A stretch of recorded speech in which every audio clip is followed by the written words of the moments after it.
power. Nobody's That's why gonna for 193 AD is the time period. Then, Nobody's gonna know. They're gonna know. 1453, the fall of How would Constantinople they by the know? Ottoman Turks. That's when the Europeans began to pose up. That's when the Europeans began to come back in power, the Caucasians, because what? They dwelt in the How would area they called the know? Caucasus Mountains. So remember this, Rome, Oh my God. 193 AD, they come back in power in 1453. So the project is iconoclasm. That means breaker of images. So we're gonna read through these books. 10 minutes. Okay. We're gonna go to the book called The Icon, page 126. I had to write this down. It's a lot of pages. A lot of pages. Real quick. We're gonna relate this back to the Bible. So page 126, right here. I'm gonna show the pictures and I'm gonna pass it down. So everybody pass around, all right? Right here, you're gonna see dark images of Jesus Christ and his mother. The images of the prophets and the apostles, they were always painted dark-skinned people. It was the time of 1453 when they started to paint over them as Caucasian people. But they were always painted as dark people. And that's what I'm going to show you in all these books. So a lot of these images were produced before the Renaissance. Now we're going to go to page 155. Page 155. I'm going to show you. 155. Now, I want you to look at this, and we're going to start from right here. Notice right here, you're going to pass it around. Notice right here, you're going to see a dark image. You're going to see a dark image right here. You're going to see he was painted dark. But notice around him, they painted him what? A lighter image. You see it? Yeah. It's dark right there, and around him, you're going to see a light. So pass it around the class so you can see it. Now, the next book, since we got short time, the next book is going to be Art Treasures of Russia. This book right here, you're going to see more images of the prophets, and all of them being painted as dark-skinned men. Because a lot of times in class, in history, we always learn, when we see people like Septimius Severus, Charlemagne, the Anglo-Saxons, we always see them as these were great famous Caucasian men, when these were really black men that ruled. Rome, the Byzantine Empire, was ruled by black men. So now, go to page 37. Page 37. And on this one, same history and all that.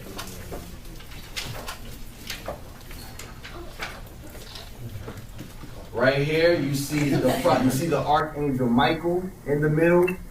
Jesus Christ. Right next to him is Gabriel. What color are they painted? They're painted very dark. But in many books after 1453, they're painted white. Why?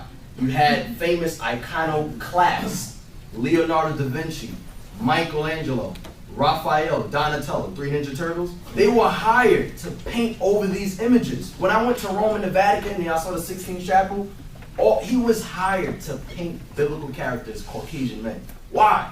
So that when a lot of people begin to read the history of the Israelites and Jews, they would think that they were Caucasians. That's why. That's history. Now, go to page 78. Page 78. Page 78. So pass it around. Oh, right there. This here is this is a scene from the Bible called the Transfiguration. And when you see the prophets, you're going to see them as men of color. Notice here his garment is white, but the skin complexion on the prophets, they're all dark-skinned men. Because when you read the scriptures, you always read about the prophets. They always describe themselves as dark-skinned men. And our forefathers, black men, they painted them as that image of being men of color. But what happened? Remember this. 1453, the Renaissance. So now, we're going to go to Spain, a history and art. We're going to go to page 60. We're going to go to page 60. I want you guys to look at this. Now, these women are what color? White. What color are their fingertips? Black. What happened? They got their fingertips dipped in chocolate? No, they weren't dipped in chocolate. They were hired to paint over the images. Why are their fingertips black, but their skin is white? Because they had iconoclasts, 1453, paint over these images.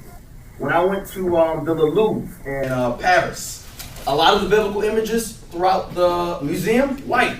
Then there was a back room. And when I went inside that room, I seen a lot of dark-skinned images. I seen icons. And I was like, Dad, they got all these images in the back room, but in the open area when you're walking through, you see all these images, Caucasian men, famous Caucasian men. You would think But in the back room, smaller area, you see images that, what I'm showing you, dark images, all right? So, wait, where's the book, The Icon? Right when you finish, pass it back up. There's something I want to read. I'm not going to be able to go through every page. Now I'm going to show you Queen Elizabeth. 5 minutes. No problem. Queen Elizabeth, I'm going to show you something. Page 77. I'm going to show you right here. Right here is Henry VIII. Right there. Okay, good. Thank you. Go to page where it says the icons of Constantinople. Right here is King Henry VIII. King Henry VIII, if you type it on Wikipedia, you're going to see a Caucasian man. That's what you're going to see, Caucasian man. This is Henry VIII. He's a black man. Famous king, black man. But you see them as Caucasian man. Guess who this is in the middle? Queen Elizabeth I. She's a black woman. This is Queen Elizabeth I. What happened? 1453. Whitewashed all images. That's what happened. They whitewashed history. So pass that around. Pass that around. So now we're gonna read. No, it's right here in the beginning. I'm sorry. Right here in the beginning. Almost finished. Almost finished. Read this part where it says, "It may seem daring." Right here. Wait, no. Start from iconoclasm. It says iconoclasm. So it's Venetian looting in 1204. Right. And the sack by the Turks in 1453. Remember I said the Ottoman Turks sacked the Byzantine Empire, 1453. That's what Are the main reasons why only very few icons have survived in Constantinople. Right. It may seem daring, therefore, to write an entire chapter on the icons of the capital. Right. Yet the situation is not quite so hopeless. The situation of a lot of these icons with dark-skinned people, it's not so hopeless. Why? Because there are still some images that survive. That's why I'm able to show you these dark-skinned images. They didn't whitewash every painting because it was too many. Read on. It says icons existed not only as panel paintings, right, but also as frescoes and wall mosaics. Right. Some of which have emerged from layers of whitewash. They've emerged from what? Of whitewash. Layers of whitewash. That's why when I showed you that Christian woman, she had her image around there. She was all painted white, but her fingertips were black. Why? Because a lot of times they didn't finish whitewashing these images. Now that's all I wanted. Real quick, almost finished, bro. Almost finished. Almost finished. This is page 116. Guess who this is? Spartacus. Spartacus. This is found in Tel Aviv, 1954. He's a black man. But why do we always see him as Caucasian men?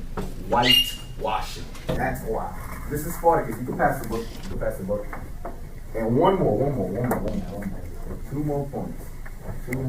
Go to page 77. This is the Oxford, oldest English university. The Oxford Illustrated History of Medieval Europe. We're going to go to page 77, and we're going to look on the wall. We're almost done, page 77. Hold on. I think it's page 77. Oh, 177, I'm sorry. 177. Right here. I want you guys to look at this. This is Hosea, Daniel, King David, and Daniel, Hosea, Jonah, and King David. What color are they painted? Brown. Black, right. Brown men. Guess when this was before 1453. This is the remarkable windows at Augsburg Cathedral. So you guys can pass that around. Here you go. Now we're going to read one scripture to show why it happened in history. Okay, thank you. First Maccabees. In the Holy Bible, you have a book called the Apocrypha. The Apocrypha was taken out of the Holy Bible in the 1700s by the Protestant Church. The Apocrypha, you can get a King James Version Bible, 1611. You'll see the Apocrypha in it. This Bible has the Apocrypha in it. It cost me a great deal of money, but it has it. It's still in there. So read First Maccabees chapter 1. First Maccabees 1:1. First Maccabees. We're going to read about Alexander the Great, and we're going to read about what the Greeks did when they took the records of the Bible. First Maccabees chapter 1 and verse 1. And it happened after that Alexander, son of Philip, the Macedonian, who came out of the land of Kittim, and smitten Darius, king of the Persians. Remember, Alexander's forefather was Philip of Macedon. Now jump to verse 9 about what happened. You're going to see what happened when the Greeks. And after his death, they all put crowns upon themselves, so that they sons after them many years, and evils were multiplied in the earth. What did the Bible just say? And evils were multiplied in the earth. Because what the Greeks were doing, it was all against the Holy Scriptures. So go to 1 Maccabees 3:48. We're going to show you what the Greeks did. The Greeks took the records of the Israelites, and then there's something they did. Okay, thank you. First Maccabees 3:48. Listen to what the Greeks did. Because iconoclasm, breaking images, that's nothing new. The Greeks took the records